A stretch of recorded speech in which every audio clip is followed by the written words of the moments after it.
and welcome to GameStack. Today we are talking about the RetroUSB AVS system. Easy to say, isn't it? Yeah, there's a lot of these types of things out there, Joe. I mean, what makes this one special? I guess we're going to find out, huh? Indeed. Let's take a closer look at this interesting little thing, which actually has HDMI, and it comes with the HDMI cable, everything. It's pretty cool. Let's check it out. The RetroUSB AVS! When you first power on the AVS, you're greeted with a bevy of options, the default one being the ability to start the currently inserted game. We'll get back to the other options later, but the games themselves seem to run great and usually boot up perfectly on the first try. They look great, play great, hell, they even sound great. It's not emulation or even a system on a chip like other clone consoles out there. In fact, if we look inside the AVS system, we see that it's running on a Spartan FPGA programmed to think that it's an NES. This isn't really emulation since it's not running under another OS. And it certainly isn't using a stolen emulator like the Retron 5, which has its very own OS.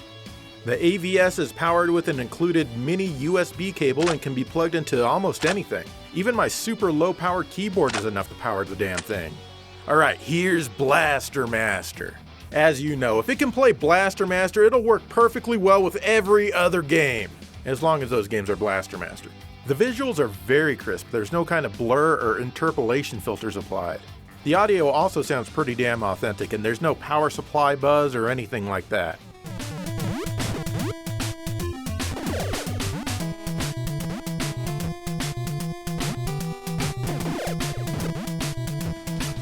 There also seems to be little to no input lag, at least not any that I can personally detect. And here's the AVS running Mega Man 2. This is a game that would be very upsetting if it had any input lag at all, but as you can see here, I'm playing just like the pro that I am. Wow, look at my skills! Since we're here, let's show the AVS running side by side with a real NES that's been modified for RGB output and upscaled through the FrameMeister. The real NES is being upscaled to 1080p, while the AVS runs only at 720p. The AVS still looks fantastic though, and it's much easier and cheaper than purchasing an NES RGB kit and a FrameMeister. However, you gotta consider that FrameMeister can help out a lot of other systems. Some of the video modes on the AVS are interesting. You can adjust the aspect ratio under this pixel aspect menu item. Stupidly, it doesn't give you any numbers, so you never know exactly where the bar is, but all the way to the left is perfectly square pixels. This is basically a perfect 3x integer scaling of the original picture. It looks good if a bit squished. That's because the CRT TVs of the day stretched the image to fit the screen, and the games back then were designed for this. That resulted in non-square pixels. Bumping the pixel aspect slider to the right 2 notches from the left seems to give a decent approximation of a true 4x3 screen. There's very little shimmering when the screen scrolls in this mode, and honestly it looks pretty good. But in some games you'll definitely notice the shimmering, like in Super Mario 2 here. The skinny pixel perfect mode of course gets rid of the shimmering, but you might still see a little bit depending on your TV. You can even enable scan lines if you want. They look okay, I guess. But the good news is that you can adjust the opacity of the scan line so it's not so pronounced. And believe me, it shouldn't be all the way to the right if you want anything resembling an authentic look. I wish I could tell you the best value, but there are no numbers on this slider setting. Seriously though, RetroUSB really needs to add number values to all of their menu items. There's other things you can do with the video, like adjust the vertical borders and the left side of the screen to get rid of some of the nonsense garbage that some NES games have in those areas. There's also an extra sprites option that you can enable. This allows up to 15 sprites per scan line instead of the normal 8 and reduces flicker. However, it only seems to benefit some games. There's still flicker where I expect it, like walking through doors in Castlevania games. But as you can see here, it really helps Teenage Mutant Ninja Turtles the arcade game. Might as well leave it on because helping some games is definitely better than helping no games. Unfortunately, there's no option to reduce or eliminate the slowdown that a lot of games have. I would have really liked to see that. There's also no save state function.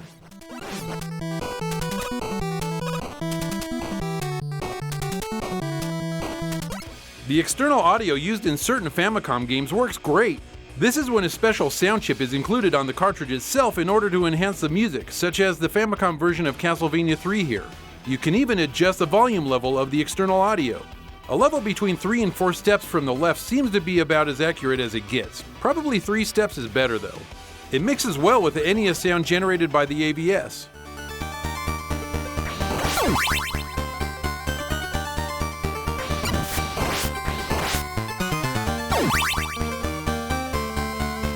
But what really sucks is you can't close the lid when playing Famicom games. Your friends might beat you up if they see you playing the system like this. So what if we attach the Japanese version of Castlevania 3 to a modded Famicom to NES adapter? Will the external audio still work? Good news, it does! And now you can close the lid on the system and not worry about getting beaten up by your judgmental friends. How about the weirdly shaped Splatterhouse Wanpaku graffiti? It fits just fine in the Famicom slot, and of course, as you can see, it plays fine as well.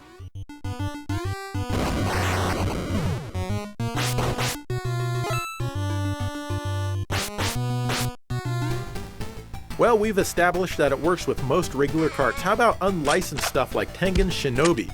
Yep, powers right up and gives you the graphics and gameplay that'll make you want to toss your Master System in the trash! Screw you, Shinobi Arcade PCB! The NES version kicks your ass! Same with Afterburner. Runs great, and that's a good thing because this is better than flying a real F-14.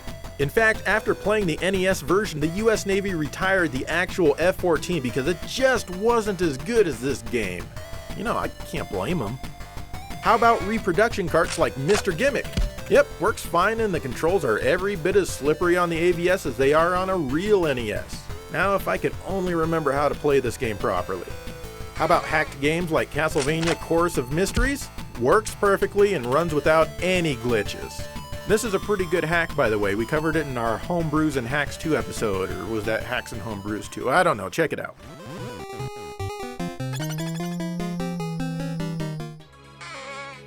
So how does it work with weird multi-carts like QUATTRO Adventure? Well, it works fine, so lucky you! Such fantastic games to play on these things. You certainly wouldn't want to be denied any of the Chimerica goodness. Oh lordy! Well, how about this Famicom 76-in-1 cart? Well, things aren't looking too good on this screen. We tried to start it, but it just didn't want to. Maybe reinserting the cartridge will do the trick. Well, at least we're at a gray screen now, which is some kind of progress. Let's try cleaning the contacts in this bad boy and see if that makes any difference. Yep, it sure did. But things are not going well here. Only one thing left to try, and that's readjusting how the cartridge is seated in the slot ever so slightly. That did the trick. It works! Now that it's up and running, gotta go straight to the amazing Urban Champion and prove that I'm the baddest dude on the street fighting tournament. Or I could play Road Fighter, that sounds fun. It's kind of fun, I guess. Maybe I'll play a little bit more later. GALAZA sounds interesting. Wait, what? It's Galaga, not GALAZA. Who in China do I write an angry email to? There's always milk and nuts, nuts and milk. This one called Helicopter sounds crazy fun. Or Raid on Bungling Bay. It's like Desert Strike, only about 100 times better. Star Jester sounds intense. Oops, looks like that one's just Space Invaders. I always enjoyed Karateka back in high school on the Apple computers. Watch me, I'm gonna plow right through this one. Or not. Well, let me try it again. I can do this. I have this skill.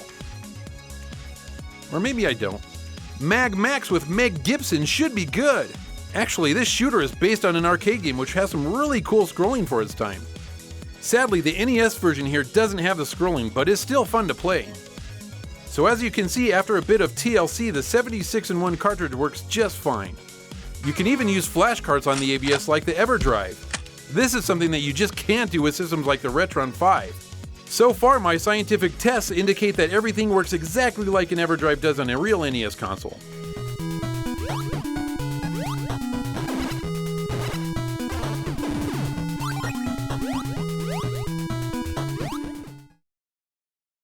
Alright, we're plowing right along, and Dave, I've got to ask you, what do you think about this lid here on the AVS? This very large lid? This very, very large lid. You know, it is big, but I like that it says AVS on the inside cover just so you know what you're playing. Exactly, in case you forget, there it is. Mm-hmm. Awesome. Nice. What do you think? I think it's, honestly, it's there because the NES had one, but I don't think it really needs it. Probably not. I wish it was removable. But anyway, we've got more to discuss about the system, so let's get back into it. Attach a Game Genie to a cartridge and yep, it boots right up. Let's punch in the 15 of each weapon code for Blaster Master here. Hell yeah, the Game Genie code works perfectly! But this is kind of unnecessary since there's a built-in Game Genie function on the AVS, and it's easy to select from a database of existing Game Genie and other cheat device codes. Or you can even type your own. Let's type in the unlimited lives code for Blaster Master here in the AVS menu. Now let's start the game and punch in the 15 of every weapon code on the real Game Genie. You think both codes are gonna work? Well, let's find out. Looky there, 15 of each weapon. Now I just need to kill myself so I can see if I still have a stock of 2 when I respawn. Yep, both real and fake Game Genie codes working together simultaneously and in harmony. Now there's no reason to do this, but we did it anyway. There's even an NTSC and PAL switch so you can run games at a slower speed. This of course also helps compatibility with PAL only games. Some NTSC games have issues in PAL mode like Castlevania here. Look at the top of the screen.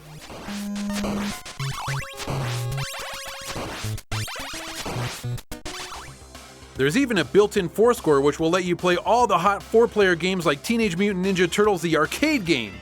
Okay, not that one. But you can play 4-player Anticipation, which is just as good if not better. The console also works with most of your peripherals like the Power Glove. Hell yeah, the Power Glove enhances any game to the max!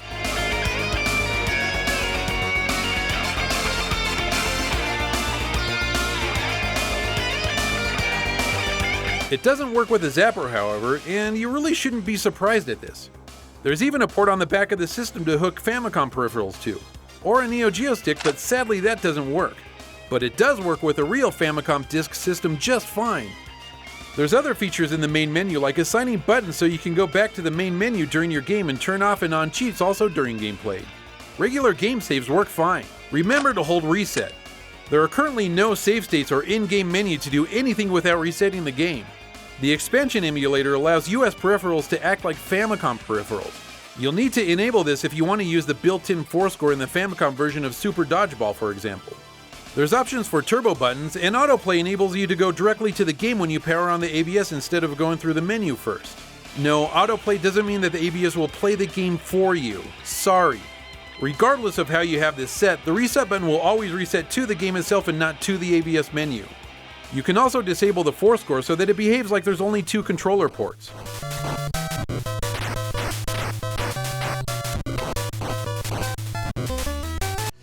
There's also a feature where you can upload your high scores or some nonsense like that. To do this, you'll need the Scoreboard app, which you can download from the same page that you buy the system from. The app comes in both Windows and Mac versions.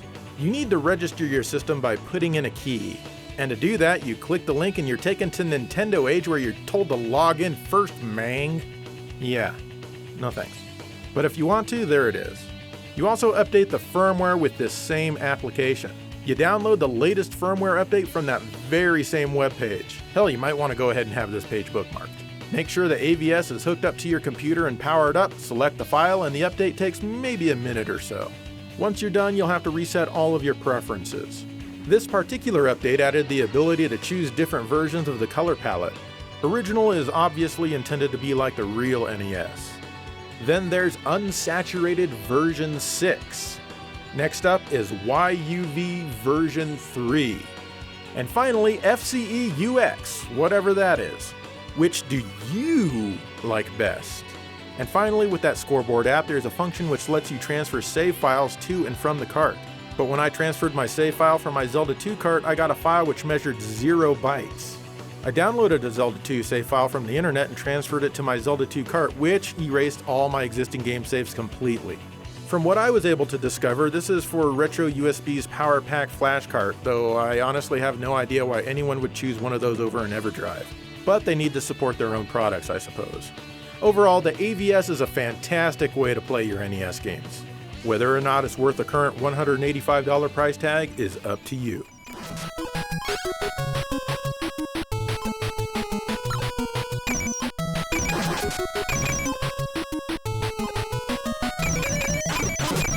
Alright, there you have it. There's some of our thoughts on the system, but we do, of course, have final thoughts. I mean, we're not just going to let this go without saying something. Yeah, would you buy it for $185? I am honestly very, very tempted to buy this for $185. That is a large price tag, but it is it feels like it's a quality machine. It really does. I mean, it's got a little bit of weight to it. It boots up like almost every time immediately. Yeah. My only complaint is, it's probably not even really a complaint, is the Famicom slot. When you put your cartridge in, you know, if you touch the cartridge slightly, it could move and that could freeze your game. It could have an effect of that sort on it. But other than that, I think it's great. How about you? I really like it. I like all the options. I like the updatable firmware. I mean, what firmware this has can be upgraded, and you know, features may be forthcoming that we didn't discuss in this video. If you're watching this like 6 years from now, it's probably a lot better than what we're talking about here. Right. But that's really cool. I also like how it plays, you know, almost every NES game exactly like they really do. And the compatibility is great. I wish it did 1080p, but 720p is better than nothing. Right. I mean, it's a hell of a lot better than it's going to get hooking your Nintendo system up with composite video cables to your HD TV. If your HD TV even has a composite input. So, How it does.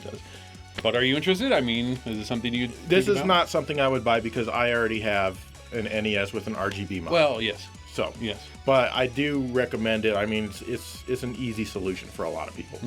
Yeah. So anyway, what do you guys think of the retro USB AVS? Let us know what you think, and if you like what you saw. And in the meantime, thank you for watching GameSack.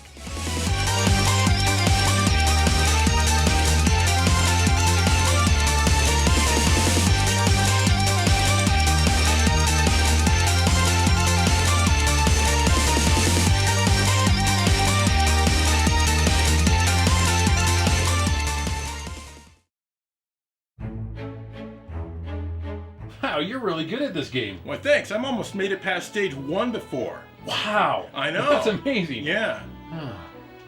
Oh, this is fun, Joe, buddy. I think I gotta get going, all right? Okay. Whoa, whoa, whoa, whoa, whoa! What are you doing? What? You've got the AVS now. I figure you don't need your RGB NES, and I do, so I'm gonna take it. Oh, and since that didn't come with a controller and this did, I need that too, so... But this was loaned to the show. It's not even mine.